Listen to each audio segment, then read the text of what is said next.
You watch your bird land on the roof after a race, wings drooping, eyes dull, breathing heavy. Your heart swells with relief. It's home. You open the trap, offer fresh water, maybe a handful of its favorite feed, and call it a day. You've done your part, or so you think. But what if I told you that in those first few hours after return, you're making a mistake so common, so invisible, that it's quietly undermining your bird's health, performance, not out of neglect, but out of misunderstanding. They believe that recovery is passive: water, rest, and time. But recovery is not passive. It's the most active, critical phase of the entire racing cycle. And if it's done wrong, no amount of perfect training or feeding before the race will matter. The mistake is this: you're treating recovery like a reward, not a repair. You give water, yes, but is it the right water? You give feed, yes, but is it the right feed, at the right time, in the right amount? You let the bird rest, yes, but is the loft environment truly supporting healing or adding hidden stress? Most fanciers stop at hydration. They fill the water and walk away. But a racing pigeon that has just flown 200, 300, even 500 kilometers isn't just thirsty. It's dehydrated at a cellular level. It has lost electrolytes, sodium, potassium, magnesium, that regulate nerve function, muscle contraction, and brain clarity. Plain water alone cannot restore this balance. In fact, drinking only plain water after extreme exertion can dilute the remaining electrolytes in the blood, leading to weakness, disorientation, and even collapse. This is why birds sometimes drink heavily after a race, then sit quietly for hours, unresponsive. They're not resting, they're struggling. The top fanciers know this. They don't just offer water, they offer electrolyte solution, not sports drinks, not sugar water, but a simple balanced mix: a pinch of sea salt, a drop of honey, and a squeeze of lemon per liter of clean water. This isn't medicine, it's biology. It replaces what the bird lost in flight and kickstarts the recovery process within minutes. But even this is only the first step. Within 30 to 60 minutes after return, the bird needs recovery feed, not its regular racing mix, but a specialized blend designed to rebuild, not refuel. Most fanciers make the mistake of giving the same high-energy, high-fat mix they used before the race: corn, safflower, oily seeds. This is a critical error. After a race, the bird's digestive system is inflamed, its muscles are damaged, and its immune system is suppressed. What it needs is not dense energy, but high-quality protein and anti-inflammatory support. The ideal recovery mix is 50% peas, 30% wheat, and 20% flaxseed.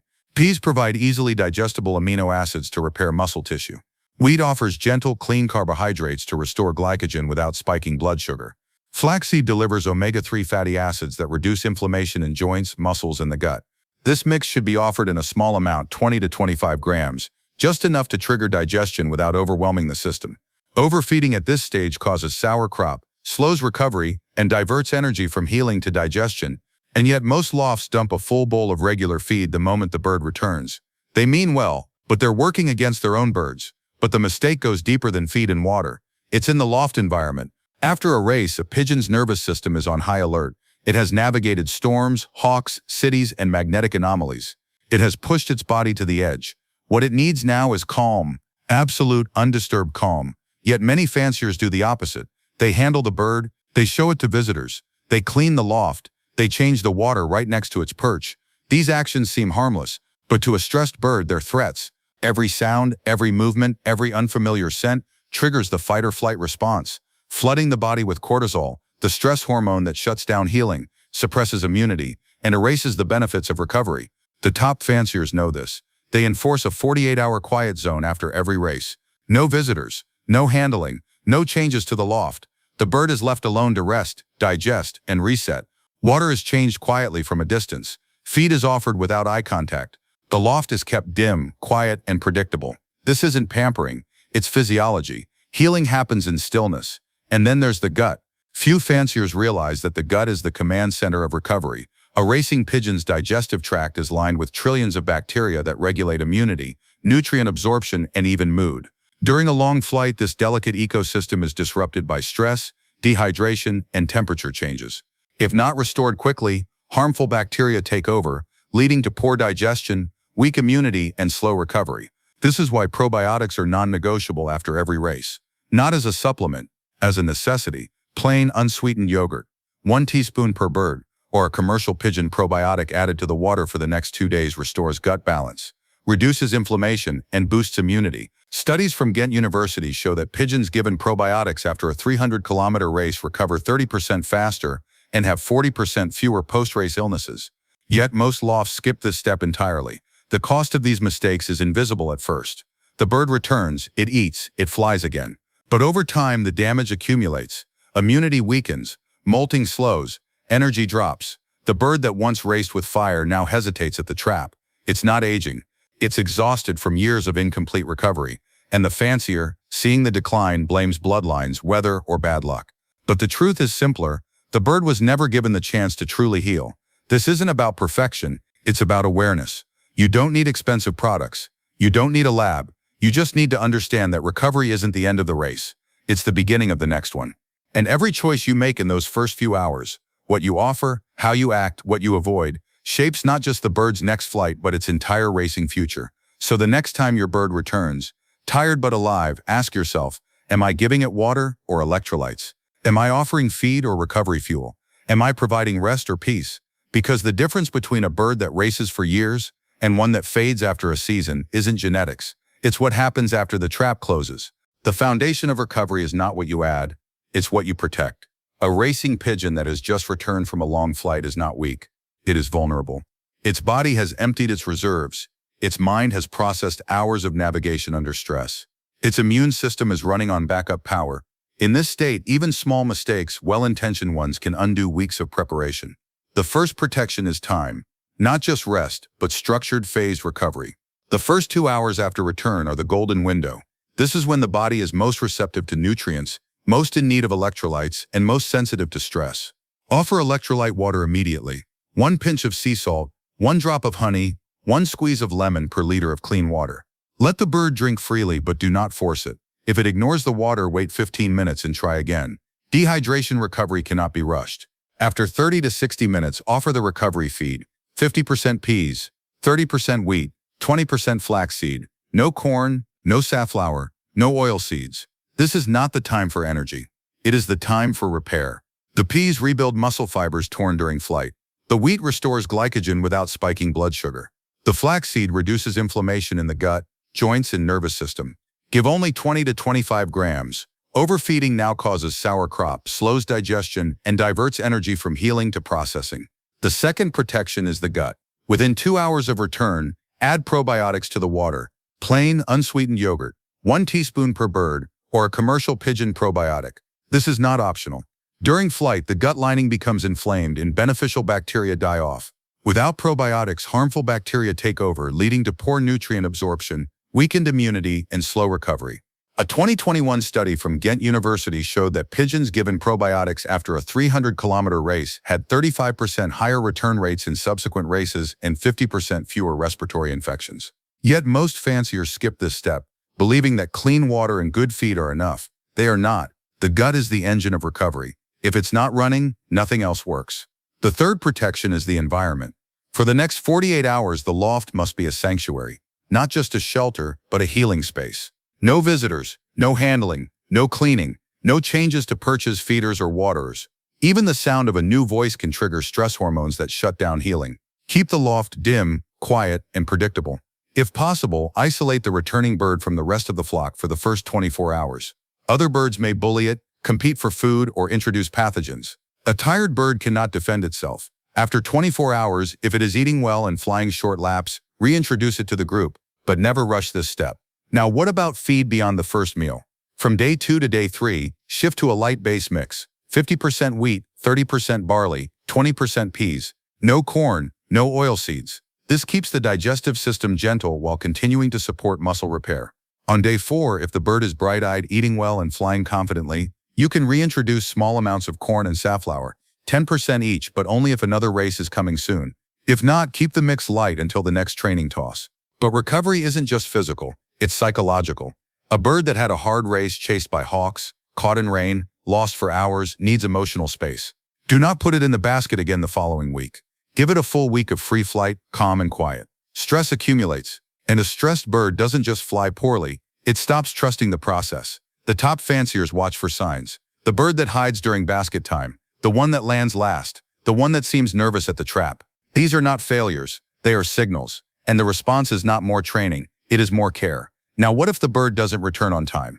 Many fanciers panic and assume loss, but young or even experienced birds sometimes return late, exhausted, thin but alive. Always keep the loft open. Always offer fresh water and soft feed. Soaked peas, barley porridge for at least 7 days after a race.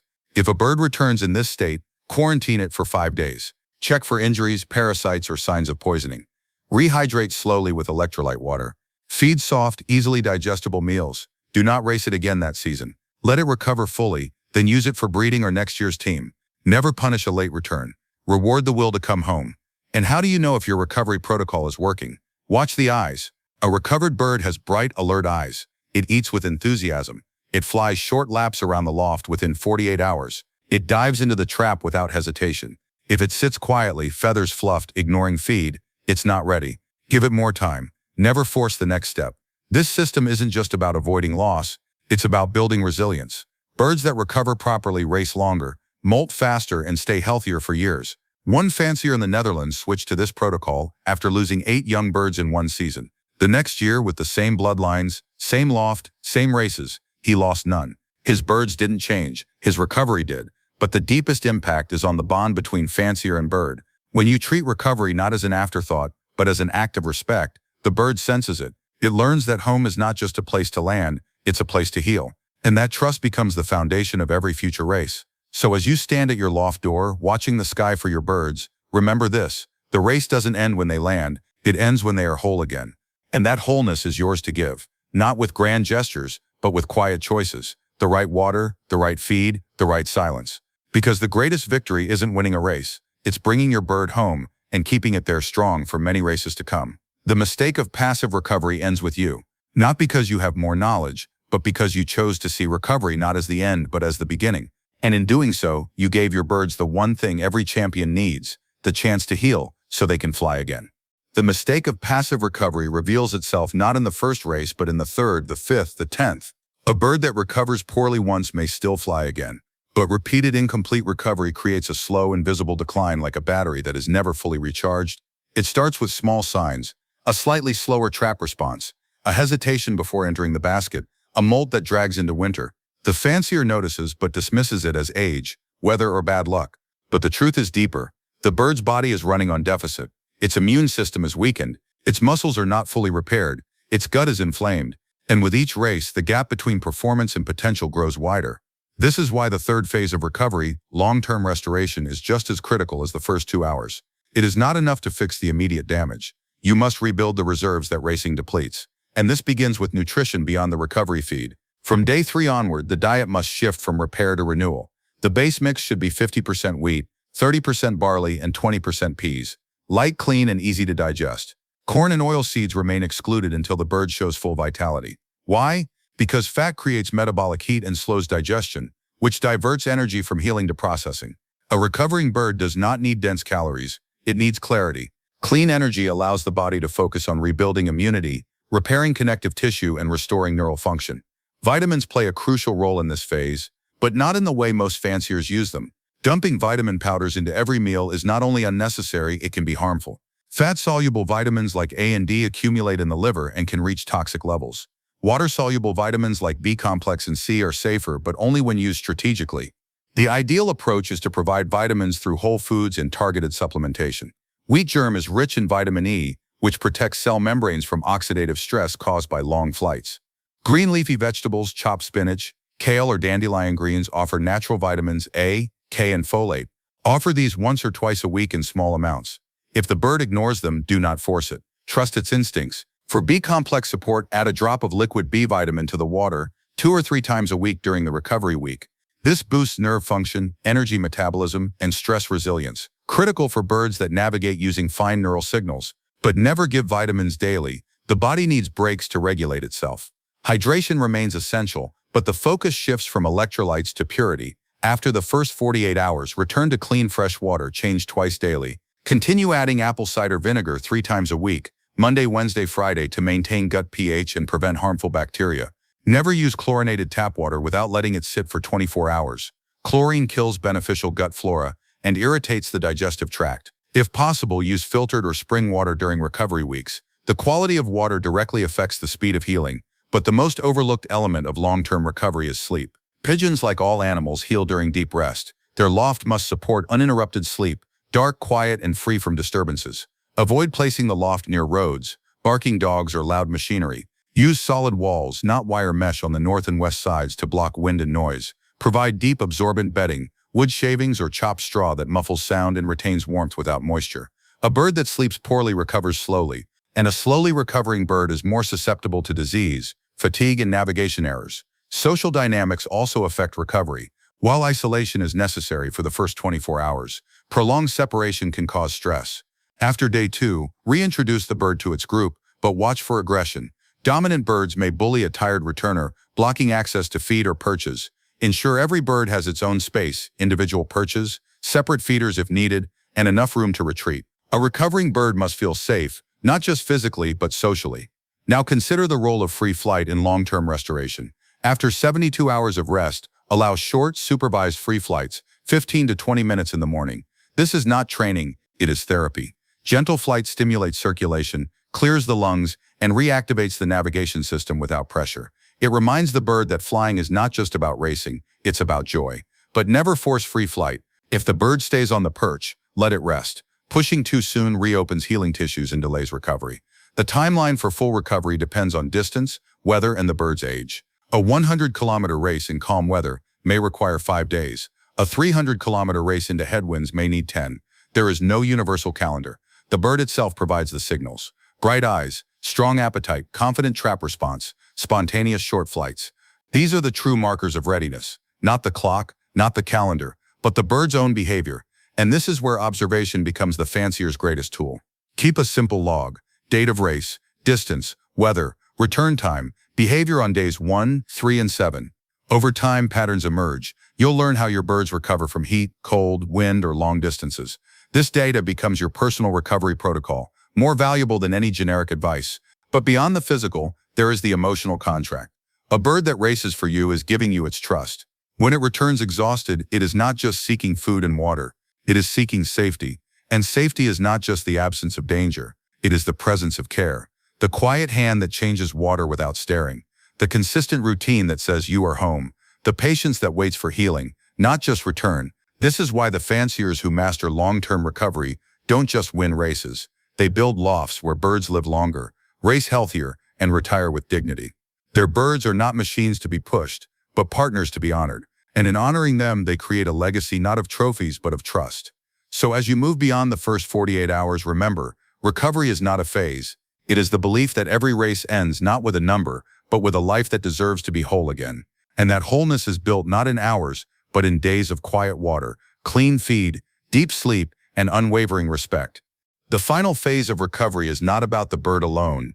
It is about the fancier. It is about the choices made when no one is watching, when the race is forgotten, when the loft is quiet and the sky is empty. This is where true recovery is completed, not with feed or water, but with foresight, discipline, and legacy. Because recovery does not end when the bird flies again. It ends when you ensure it never has to recover from the same mistake twice.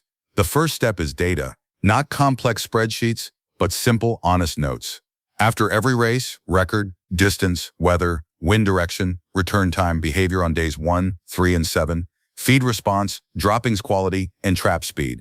Do this for every bird. Over time, this log becomes a living map of your loft's resilience. You'll see patterns. Your birds recover faster in dry heat than in humidity. They need an extra day after races over mountains. Young hens take longer than cocks. This is not guesswork. It is knowledge, and knowledge is the antidote to repetition of error. The second step is selection. Not every bird is built for endless racing. Some have the heart but not the physiology. Some recover quickly but lack navigation instinct. The top fanciers use recovery behavior as a key criterion for selection. The bird that returns tired but alert, eats within an hour, and flies short laps by day 2. This is your racer. The bird that sits for 3 days, ignores feed, and hesitates at the trap. This is not weakness. It is a signal. Retire it early to breeding or rest. Do not force it to race again out of hope or sentiment. A bird pushed beyond its recovery capacity does not become a champion. It becomes a loss. And losing a bird you love is not just a racing failure, it is a breach of trust. The third step is prevention. The best recovery is the one you never need. This begins before the race even starts. In the 72 hours before release, reduce stress to 0. No visitors, no loft cleaning, no changes to routine. Feed a clean, light mix. 40% wheat, 30% peas, 20% barley, 10% lentils to keep the gut calm. Add electrolytes to the water for 2 days before the race to preload hydration reserves. This simple act reduces post-race dehydration by 40%. On race morning, give only a light breakfast, 10 grams of wheat to avoid a heavy crop. These small acts of preparation lighten the burden of recovery. The fourth step is community. Share your recovery protocol with trusted fanciers. Compare notes. Learn from their mistakes and successes. In Belgium, a group of lofts formed a recovery circle where they exchanged probiotic strains, electrolyte recipes, and observation logs. Their collective return rates rose by 25% in one season. Recovery is not a secret to guard. It is a practice to share, because when one loft heals better, the whole sport rises. But the deepest step is ethics. Racing pigeons is not just a hobby, it is a covenant. You ask your birds to fly hundreds of kilometers through storms, predators, and unknown territory. In return, you owe them the right to heal fully, to live long, and to retire with dignity. This means never racing a bird that is still recovering, never skipping probiotics to save money, never ignoring the quiet signs of fatigue because you want one more race. The fancier who honors this covenant does not just produce winners, they produce birds that race with joy, not fear. And that joy is visible in the speed of their return, the confidence of their dive, the brightness of their eyes. Now consider the long arc. A bird that recovers properly in its first season will race stronger in its second. Its molts will be faster, its immunity stronger, its navigation sharper. By year 3, it may be a national winner. By year 5, it may be the foundation of your bloodline. One hen in the Netherlands, treated with full recovery after every race, raced for 6 seasons and produced offspring that won 3 national prizes. Her value was not in her speed alone, but in her resilience. A resilience built not by genetics, but by care. And this is the legacy of true recovery. It turns short-term effort into long-term impact. It transforms a single race into a lifetime of partnership. It ensures that every bird you send into the sky has the best possible chance to return, not just once but again and again until it chooses to rest. So as you close the trap after a race, remember, your work has just begun. The race was the test. Recovery is the promise. And that promise is this: I will not just bring you home, I will make sure you are whole when you get here. The mistake of passive recovery ends not with a single change, but with a lifetime of choices, quiet, consistent, and rooted in respect. And in making those choices, you do more than win races. You honor the ancient bond between human and pigeon, a bond built not on speed but on trust. Because in the end, we do not race pigeons to see how fast they fly. We race them to see how deeply they believe in coming home. And it is our duty to make that home worth returning to every single time.